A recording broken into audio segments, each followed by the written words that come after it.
अस्सलाम वालेकुम प्यारे व्यूवर्स, अल्लाह पाक सबको खुश और आबाद रखे। व्यूवर्स, आज हम बहुत ही सस्ता और अमेजिंग फ्रूट केक बनाएंगे जो कि बेकरी से भी आपको ज़्यादा सॉफ्ट और स्पंची मिलेगा। आप इसको सुबह के नाश्ते में या शाम की चाय के साथ भी ले सकते हैं।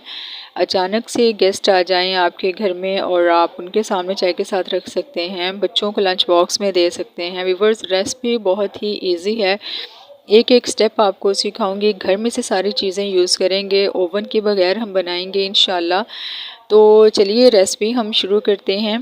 बहुत इजी है। सबसे पहले हम एक कंटेनर लेंगे। मैं तकरीबन 1 पाउंड के करीब बना रही हूँ, ठीक है। इस कंटेनर को हम ऑयल लगा कर ब्रश की मदद से अच्छे से ग्रीस कर लेंगे। पहले हम इसको ब्रश की मदद से अच्छे से ग्रीस करेंगे, अच्छी तरह से इस तरह से घुमा घुमा कर पूरे में अच्छे तरीके से ऑयल लग जाए, ठीक है। उसके बाद हम इसमें मैदा तकरीबन थोड़ा सा मैदा डालेंगे और इसको अच्छे से घुमाएंगे, गोल गोल घुमाएंगे इसको, ताकि ये अच्छे से पूरे आपकी देगची में या जो भी जिसमें भी आप बना रहे हैं केक उसमें ये लग जाए। ये इससे क्या होगा व्यूवर्स, ये हमें बटर पेपर का काम देगा। अगर आप चाहें तो आप बटर पेपर भी लगा सकते हैं।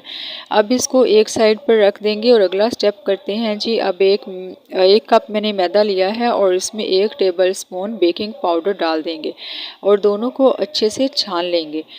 जितना अच्छा ये छनेगा उतना अच्छा केक बनता है। इसको एक साइड पर रखते हैं। ये छन चुका है तो अब हम व्यूवर्स इसको एक साइड पर रखते हैं और याद रखिएगा कि आपने बेकिंग पाउडर ही लेना है, बेकिंग सोडा नहीं लेना। अब हम 2 अंडे लेंगे और अब इनको बीट कर लेते हैं, ठीक है। इनको हमने बीट करना है। दोनों जर्दी और सफ़ेदी दोनों इकट्ठे ही बीट करेंगे। अगर आपके पास बीटर नहीं है व्यूवर्स तो आप अंडों को जग में डालकर ग्राइंड कर लें।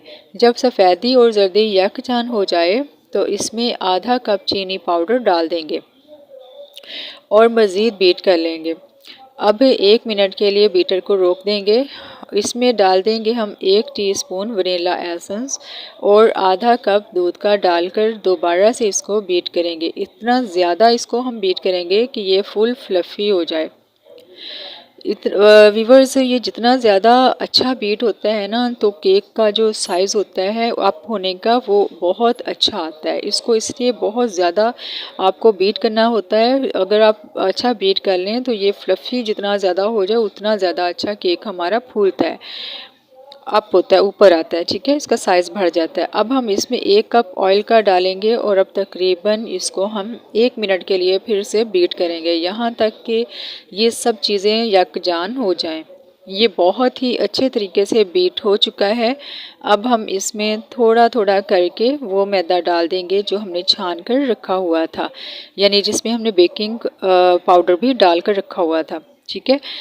ये सारा मैदा हमने इकट्ठा नहीं डालना है। अगर हम इकट्ठा डाल देंगे तो हमारा केक जो है ये सारा मटेरियल नीचे बैठ जाएगा और हमारा केक जो है वो फूलेगा नहीं, ऊपर अप नहीं होगा, उसका साइज़ नहीं बढ़ेगा। इस मैदे को 3 हिस्सों में हम तकसीम करके डालेंगे, मिक्स करते जाएंगे और अब हम इसी तरीके से आधा आधा करके थोड़ा थोड़ा करके इसको डालते जाएंगे। और हमने इसको मिक्स करने का तरीका जो है व्यूअर्स, इस तरीके से आपने इसको पहले चम्मच को यूँ घुमाना है साइडों से, फिर इसके बीच में कट लगाना है, फिर घुमाना है, फिर बीच में कट लगाना है। यूँ हम इसको चम्मच को घुमाते जाएंगे और बीच में कट लगाते जाएंगे और आराम आराम से करते जाएंगे, ठीक है। इसको आपने तेज़ नहीं करना है। जितना आराम से अच्छे से मिक्स करेंगे ये बहुत अच्छा केक बनेगा, आपको रिज़ल्ट उतना ही अच्छा मिलेगा। तो केक वाले कंटेनर में ये सारा मटेरियल जो है हमने डाल दिया है और इसका जो सीक्रेट है ना वो ये है कि आपने इसको तकरीबन 6-7 बार जो है ना आपने इसको टैप करना है, ठीक है। ये इसका सीक्रेट होता है। तो टैप करने के बाद अब जी हमने इसको जो है इसमें ड्राई फ्रूट डालने हैं अपने। आप जो भी डालना चाहें आप वो डाल सकते हैं। मैंने इसमें किशमिश ली है तकरीबन 2-3 कलर्स की बेरीज ली हैं। तो अब हम इनको, इनके साइज़ जो है ना वो बड़े हैं तो मैं इनको तकरीबन छोटे पीसेस में डिवाइड कर लूँगी, ठीक है, ताकि इनका बैलेंस हो जाए सारा वेट जो है। अब हम इसमें ये जो हमारे पास पीसेस हैं इसके, इसमें हम डालेंगे 1 चम्मच मैदा ताकि ये आपस में मिक्स ना हो जाएं, ये चिपक ना जाए आपस में। व्यूअर्स, ये आपस में चिपक जाती हैं अगर आपने इनको मैदा ना लगाया, मिक्स ना किया मैदा लगाकर, तो ये आपकी जब आप इसको केक के मटेरियल में डालेंगे तो जब केक तैयार होगा तो ये सारी की सारी एक साइड पर चली जाएंगी, इकट्ठी हो जाएंगी एक साइड पर। लेकिन अगर आप इसको मैदा लगाकर डालते हैं तो ये आपकी अलग अलग आपको केक के अंदर मिलेंगे। अब हम इनको केक के मटेरियल में इस तरह से थोड़ी थोड़ी करके डाल देते हैं, ठीक है। ये ज़्यादा सारी हैं, ये आहिस्ता आहिस्ता नीचे चली जाएंगी केक के अंदर। तो व्यूअर्स, आपसे गुजारिश है कि अगर आपको मेरी वीडियो ज़रा सी भी अच्छी लगी हो तो लाइक और शेयर लाजमी कीजिएगा ताकि सब इससे फ़ायदा उठाएं। जो चैनल पर न्यू हैं वो सब्सक्राइब कर दें। आप सबका बेहद शुक्रिया। अब हम इसको बेक करने की तरफ जाते हैं व्यूअर्स। हमारे सारे स्टेप कंप्लीट हो चुके हैं। अब हम इसको बेक करेंगे। बेक करने के लिए आपने सबसे पहले देगची को फुल गर्म कर लेना है, फुल आंच पर। गर्म करने के बाद अब हम इसके अंदर एक कोई भी स्टैंड या कोई भी चीज़ आप इसके अंदर रख लें, कप या कुछ भी। उसके ऊपर हम इस देगची को, पतीली को, जो हमारा कंटेनर है केक वाला, वो हम इसके ऊपर रखेंगे और कम अज़ कम आपने इसको 45 मिनट तक दम वाली आंच पर पकाना है।